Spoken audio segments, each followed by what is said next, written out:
Thank you very much, distinguished members of the business community of Italia, government officials, ladies and gentlemen. I'm delighted to be here today, and it is my privilege to address the distinguished members of the Italian business community. I thank you very much for organizing and hosting this very important event, and appreciate the opportunity to talk with you about Armenian economy and for developing Armenian-Italian ties. The Armenian-Italian relations have a century-old history. These relations were not limited by the economic benefits only, as they were always running parallel to the scientific and cultural, humanitarian contribution, collaboration, innovation, and technological exchange. We believe that today the two countries have significant cooperation in the economic, social, and humanitarian spheres. Trade and cooperation is a component of our relations. It is Armenia's second largest trade and economic partner among the EU countries. In the first 9 months of this year alone, trade between the two countries increased by about 14%.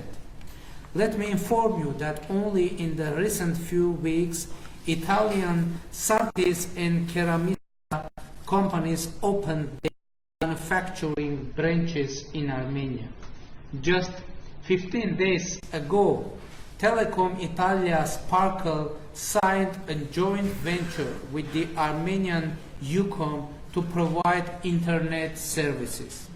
In July, we launched the construction of a 250 combined cycle gas turbine power plant in Yerevan. This project is implemented by Italian company Renko with an investment of about $250 million. The Italian state-run Siemens and German Siemens companies are also involved in the investment program.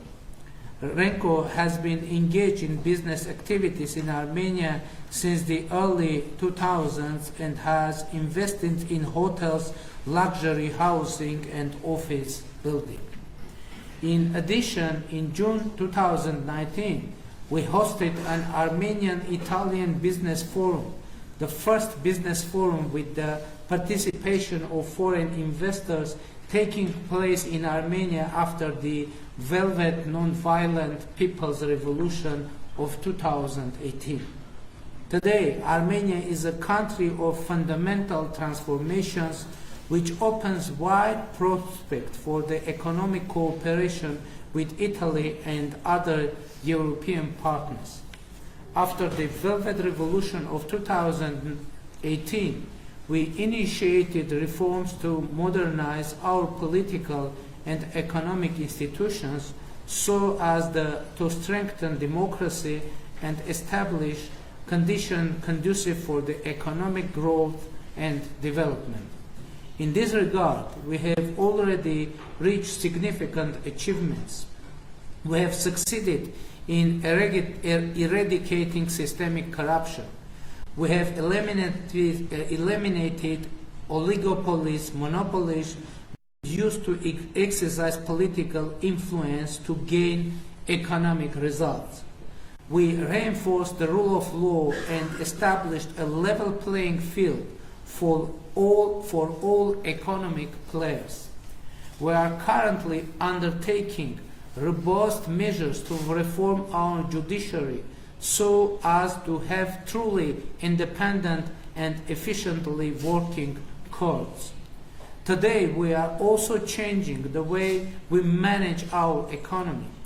I believe that the reforms and economic revolution undertaken in Armenia would have a long-lasting effect on the country's economic development. Meanwhile, let me share with you some results already recorded in Armenia. In 2018, we registered a 5.2% of economic growth and maintained a low inflation rate. These are very positive results for a revolutionary year. Positive dynamics continues this year too.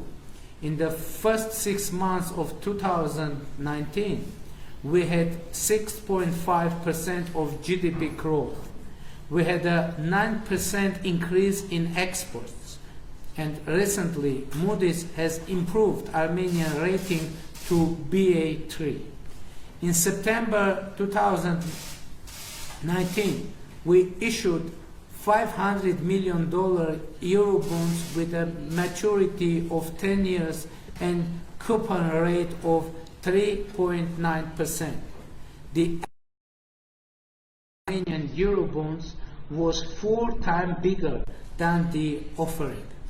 It has at least demonstrated foreign investors' trust in our economy policy and the ongoing structural reforms. These results are promising. However, there is much more than has to be done yet. Dear colleagues, if you ask me why you should invest in Armenia, my answer will be the following.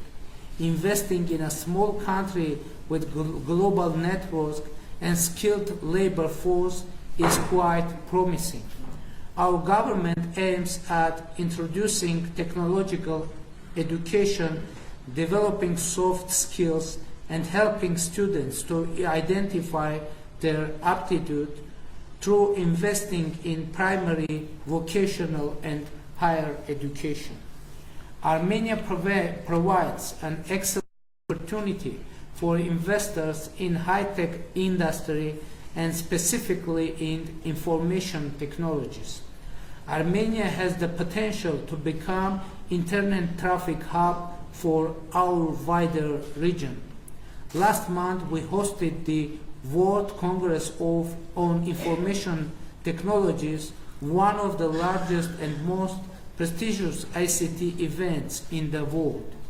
Banking, tourism, agriculture, manufacturing, renewables, and textile are also attractive for foreign investment. It is a particular pleasure to inform you that recently Yerevan was included among Booking.com top trending destination for 2020. In addition, in 2019, Armenia has improved its position by 5 points in the Tourism Competitiveness Index presented by the World Economic Forum.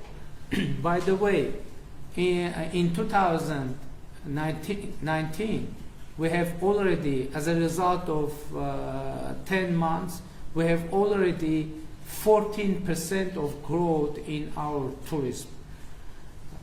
Tourist Armenia. And by the way, from January 2020, Ryanair is starting direct flight from Milan and Rome to Yerevan.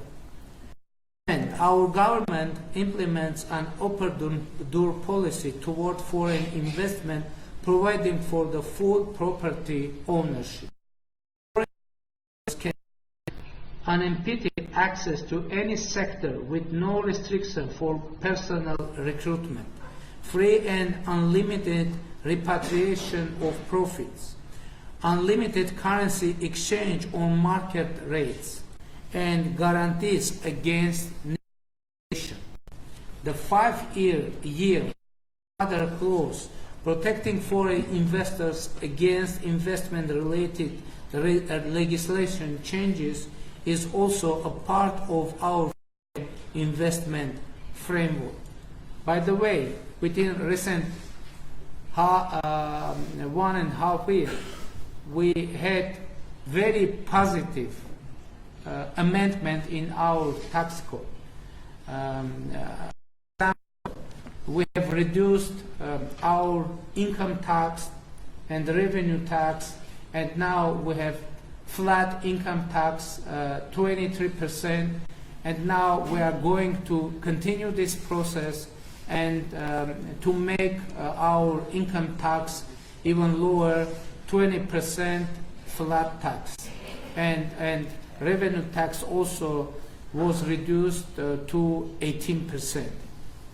With regard to international economic relations, Armenia has bilateral treaties on investment promotion and protection with 43 countries, including the United States. Armenia is a member of the International Center for Settlement of Investment Disputes. We have treaties on avoidance of double taxation and the prevention of fiscal evasion with 46 countries.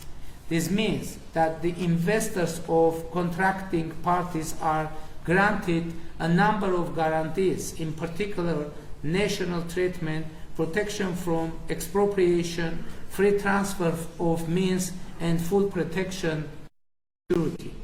According to the World Bank, Armenia is ranked 47th among 190 countries at ease of doing business. By ease of starting business, Armenia is the 10th, and by registering a property is the 10th in the world. According to the Index of Economic Freedom, Armenia is the 47th in the world.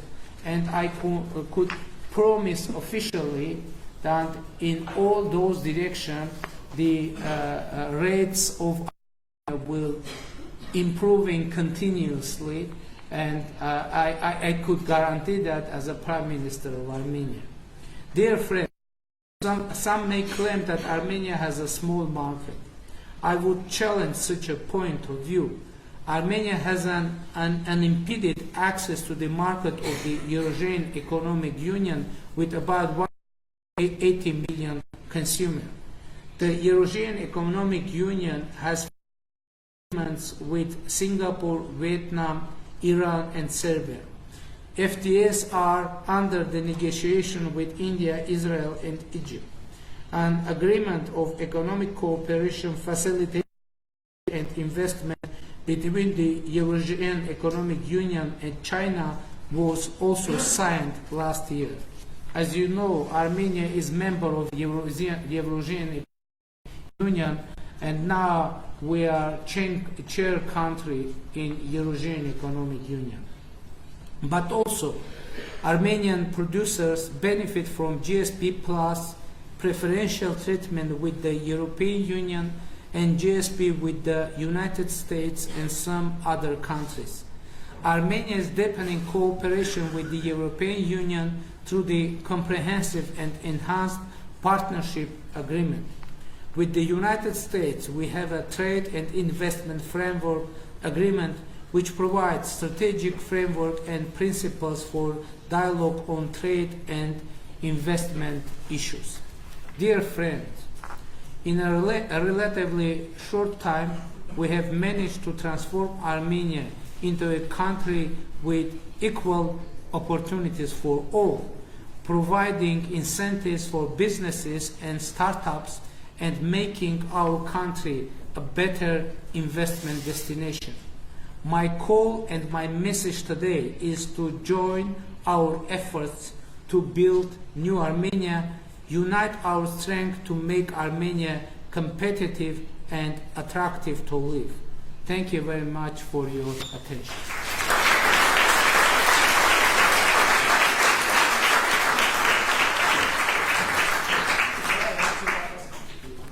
Բայց վերջում